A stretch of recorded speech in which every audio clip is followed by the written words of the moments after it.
ദൈവത്തിൻ്റെ ഏറ്റവും പ്രിയമുള്ളവരെ, അവിടുത്തെ സമാധാനം ഞാൻ ആശംസിക്കുന്നു. ഇന്ന് കർത്താവ് നമുക്ക് നൽകുന്ന ദൂത് സങ്കീർത്തനങ്ങൾ 66:9.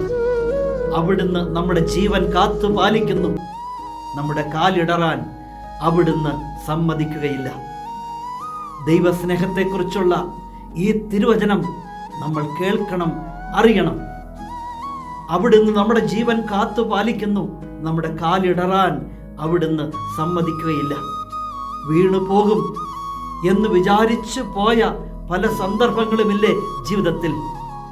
അവിടെയൊക്കെ നിന്നത്, കാലിടറി വീഴാതെ നിന്നത്, അങ്ങനെ കരുതുന്ന ഒരു ദൈവം ഉള്ളതുകൊണ്ടാണ്.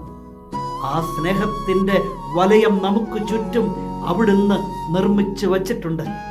നമ്മുടെ കാലിടറാൻ അവിടുന്ന് സമ്മതിക്കുകയില്ല എന്ന് പറയുന്നത് അത്ര സ്നേഹിക്കുന്നവരാ. അവൻ വീഴാൻ ഞാൻ സമ്മതിക്കുകയില്ല, അവൻ പരാജയപ്പെടാൻ ഞാൻ സമ്മതിക്കുകയില്ല, അവനൊന്നും സംഭവിക്കാൻ ഞാൻ സമ്മതിക്കുകയില്ല, ഇങ്ങനെയൊക്കെ പറയുന്നത് ഒരുപാട് സ്നേഹിക്കുന്നവരാ. ഇന്ന് ദൈവം പറയുകയാണ്, നിന്റെ കാലിടറാൻ അവിടുന്ന് സമ്മതിക്കുകയില്ലെന്ന്. എങ്കിൽ ഇത്രത്തോളം അവിടുന്ന് നമ്മെ സ്നേഹിക്കുന്നു എന്ന് നമ്മൾ അറിയണം. ആ സ്നേഹത്തിൻ്റെ മുന്നിൽ ജീവിതം കൊടുക്കാം.